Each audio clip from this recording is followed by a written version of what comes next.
সেই দিন রাতে বৌদির ফোনটা হাতে নিয়ে যা দেখল তারপর থেকে আর আগের মতো থাকতে পারেনি। রোহন তার দাদার বাড়িতে থাকে। দাদা কাজের জন্য বেশিরভাগ সময় বাইরে থাকে।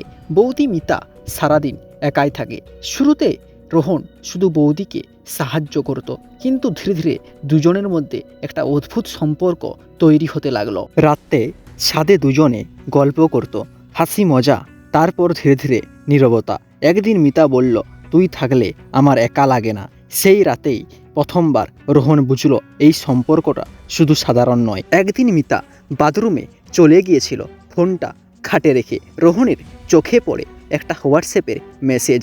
আজ রাতে ছাদে আসবে তো? নামটা দেখে রোহন থমকে যায়। ওটা তার নিজের নাম না। রোহন অবাক হয়ে যায়। সে বুঝতে পারে মিতা শুধু তার সাথে নয়, আরও কারোর সাথে এইভাবে কথা বলছে। রাতে ছাদে গিয়ে জিজ্ঞাসা করল রোহন, বৌদি তুমি কি শুধু আমাকেই ভালোবাসো? মিতা চুপ করে থাকে। কিছুক্ষণ পর ধীরে ধীরে বলে, ভালোবাসা কখনো একজনের মধ্যে আটকে থাকে না। সেই দিনের পর থেকে রোহন আর ছাদে যায় না। মিতা এখন অপেক্ষা করে। কিছু সম্পর্ক থাকে যেগুলো শুরু ভুল থেকে আর শেষ হয় নীরবতায়। রোহন এই বিশ্বাসঘাতকতাকে মেনে নিতে পারে না।